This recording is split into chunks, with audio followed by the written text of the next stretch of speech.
बग्गा साहब सुप्रभात, स्वागत है आपका। नमस्कार सर, धन्यवाद समय देने के लिए। सबसे पहले तो जो हमला अमेरिका ने किया है, क्या समझा जाए? क्या फुल एंड फाइनल काफ़ी है या अभी और नए हमलों की रिस्क खुली हुई है? रिस्क तो रहती है अनिल जी, और थोड़ा अनएक्सपेक्टेड भी रहा क्योंकि 2 हफ्ते का वो मियाद दे रहे थे ट्रंप नेगोशिएशन के लिए। और यूरोपियन फॉरेन मिनिस्टर्स मिले जिनीवा में ईरानी फॉरेन मिनिस्टर को। फिर वो ईरानी फॉरेन मिनिस्टर सैटरडे को टर्की में बैठा हुआ था। तो सब मध्यस्थता करने की सोच रहे थे और ट्रंप ने आके बमबारी कर दी। तो रिस्क रहता है, बट ओवरऑल अगर आप बयान जो देखें, वाइस प्रेसिडेंट वैंस ने कहा है कि हमारी जंग ईरान के विरुद्ध नहीं है, ईरान के न्यूक्लियर आर्सेनल के विरुद्ध थी। उनका जो असला था न्यूक्लियर, उसके विरुद्ध थी, और वो हो गया हमारा काम। दूसरा, उन्होंने जो उनके मिनिस्टर ऑफ डिफेंस हैं, उन्होंने कहा कि आप रिटेलिएशन मत करिए, नहीं तो बहुत आपके लिए घातक रहेगा। तो ओवरऑल देखें तो ईरान ने बयानबाजी जरूर की है, बट अभी तक कुछ रिटेलिएशन आया नहीं। 24 घंटे से ज्यादा हो गया कल रात को, और हमने देखा कि कुछ रिटेलिएशन ओवरऑल हुँ, नहीं आया है। तो इससे यही लग रहा है कि शायद कुछ शांति वार्ता हो सके। ठीक बात है सर। ईरान काफी वीक हो गया है अनिल जी। लेकिन 2 चीज़ें रिटेलिएशन की आपने बात की कि ईरान की तरफ से कुछ आया नहीं, तो रिटेलिएशन कैसे देखें? 2 तरीके से। एक तो ये कि इन्होंने इज़राइल पे हमले तेज़ किए, और दूसरा ये कि वो स्ट्रेट ऑफ हॉर्मुज़ को बंद करने की मतलब कोशिश में है। एक तरह से फाइनल अप्रूवल ही आना बाकी है। इन दोनों चीज़ों से क्या आपको लगता है, क्या फिर से थोड़े तनाव बढ़ने के संकेत आ सकते हैं? क्या इसका असर कच्चे तेल पे दिख सकता है या डरने की ज़रूरत नहीं? डरने की जरूरत नहीं, ये मार्केट आज बता रहा है, और ये समझाने की कोशिश करता हूँ। इसराइल और ईरान दोनों मिलके 1% जीडीपी भी नहीं है दुनिया का।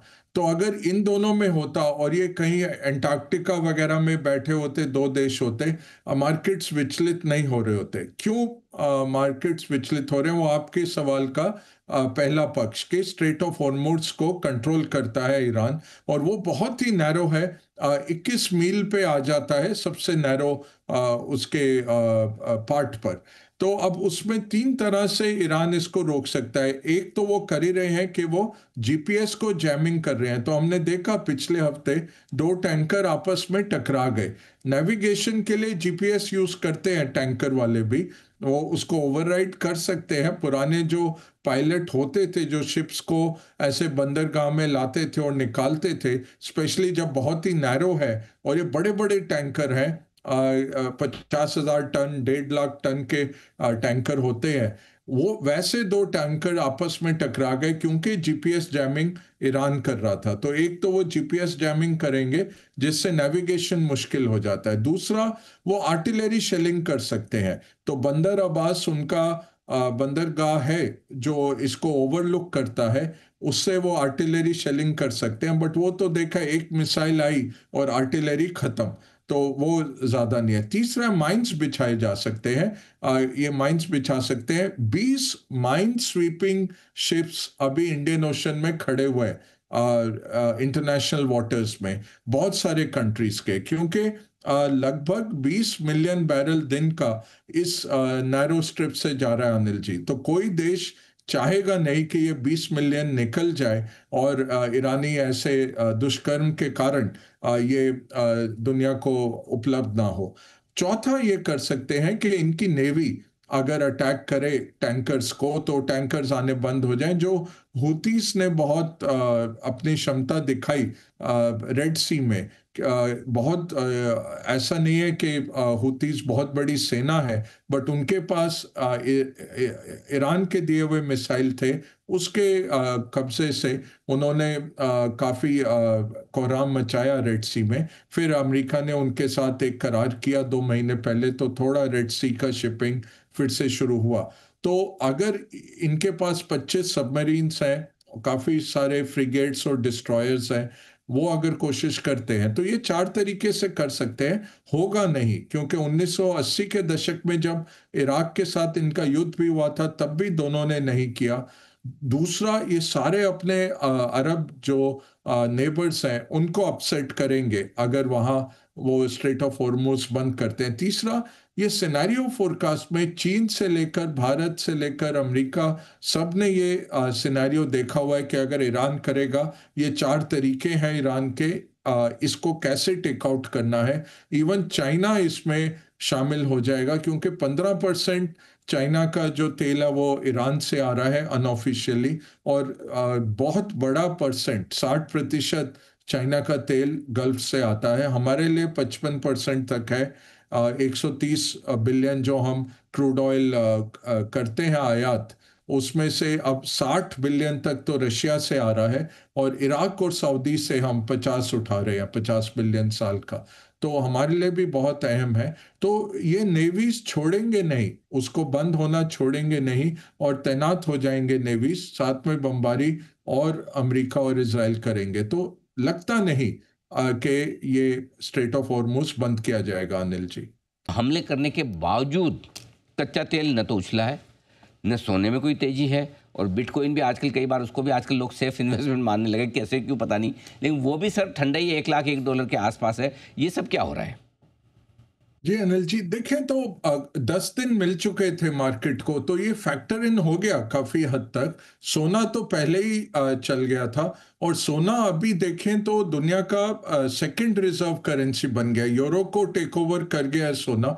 तो डॉलर सबसे ज्यादा फॉरेन बैंक्स होल्ड करते हैं एफएक्स रिजर्व्स में, और दूसरा अगर आप देखें तो सोने की होल्डिंग हो गई है। तो सोने के ड्राइवर्स और है, फियर ट्रेड केवल नहीं बचा है, या सेफ हेवन ट्रेड नहीं है, उसका जो होना था वो पहले 10 दिन में हो गया।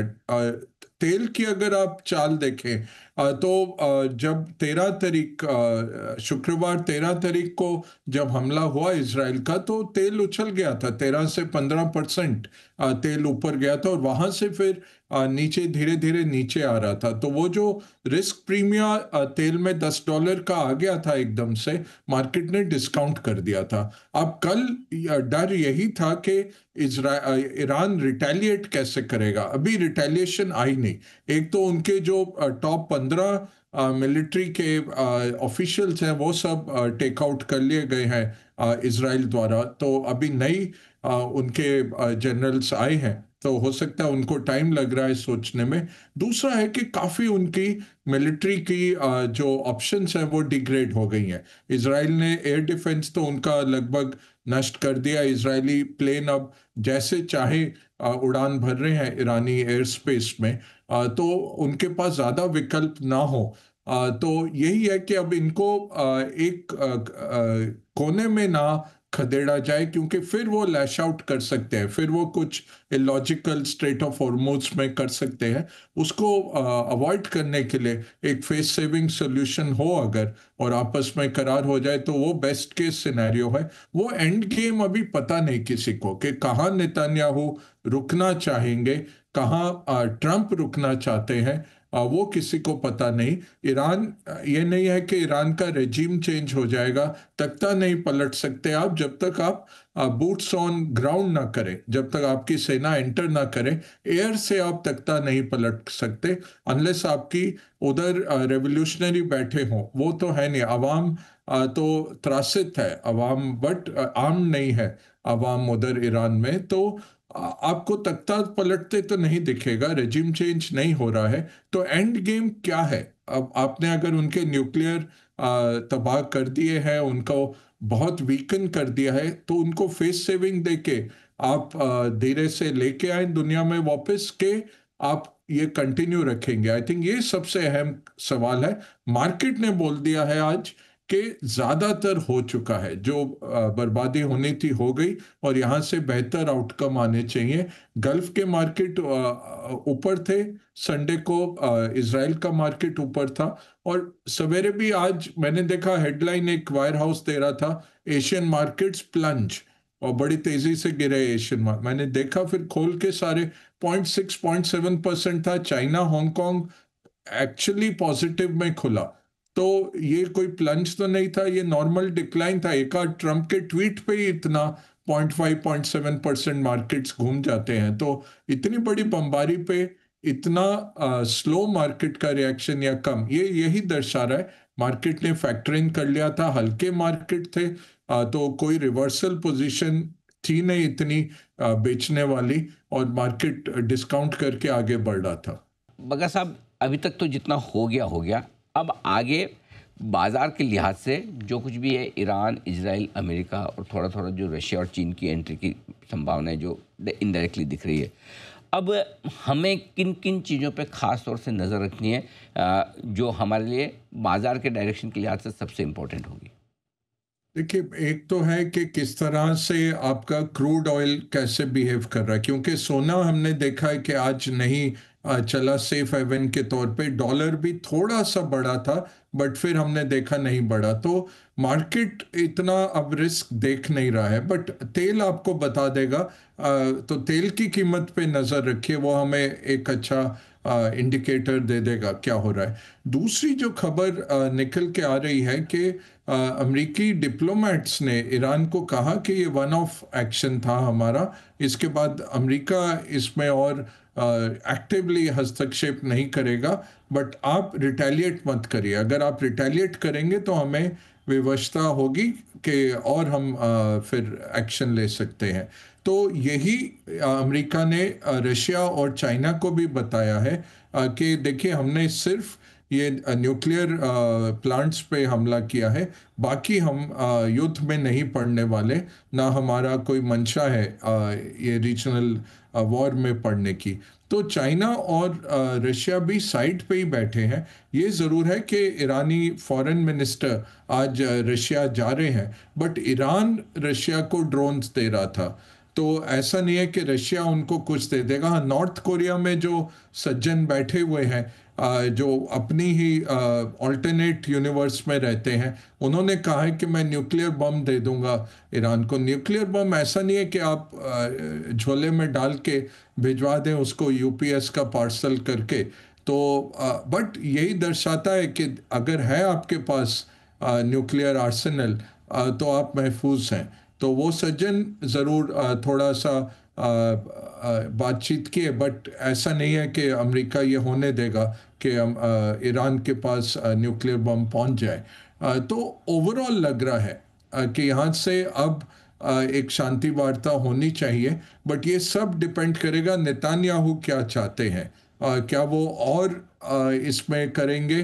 जो पहले खबर निकल के आई थी कि इजरायली कैबिनेट को बताया गया था कि 4,000 से 6,000 कैजुअल्टीज इजराइल में हो सकती हैं जो ये जंग छिड़ी, उससे तो बहुत कम, ये 25-30 अभी तक इजरायली सिटीजन्स की मौत हुई है। तो उन्होंने काफ़ी उसको मैनेज किया है अभी तक। और ईरान में भी इतनी नहीं हुई मौतें, क्योंकि वो वार्निंग दे देते हैं सिटीजन्स को कि वहाँ से आप निकल जाएं। न्यूक्लियर में भी देखिए, तीनों प्लांट्स में कोई भी नहीं था, तो ऐसा नहीं है कि कोई कैजुअल्टी हुई वो न्यूक्लियर प्लांट्स में, बिकॉज कोई भी कर्मचारी नहीं थे और सब निकल चुके थे पहले ही। तो होपफुली अब दोनों हाथ मिला लें और एटलीस्ट एक संधि हो जाए, तो वो मार्केट्स के लिए अच्छा रहेगा। तेल आपको बताएगा कहाँ जा रहा है। और दूसरा, अगर थोड़ी सी भी बातचीत शुरू हुई कि चीन और रशिया की मध्यस्थता से कुछ निकल के आ रहा है, और ट्रंप तो जाएंगे फोटो खींचने, ट्रंप सारा क्रेडिट लेने में बहुत माहिर हैं और उनके लिए अच्छा रहेगा। सबसे इस सब में सबसे बेवकूफ़ अगर कोई निकल के आया, वो है आसिफ मुनीर पाकिस्तानी, जिसने नोबेल पीस प्राइज़ की चिट्ठी लिखी ट्रंप के लिए और उनको प्रोत्साहित करने के लिए, और नोबेल पीस कमेटी को चिट्ठी लिखी कि ट्रंप को नोबेल पीस प्राइज़ दें, और अगले दिन ही ट्रंप ने ईरान के ऊपर इतना बड़ा हमला कर दिया।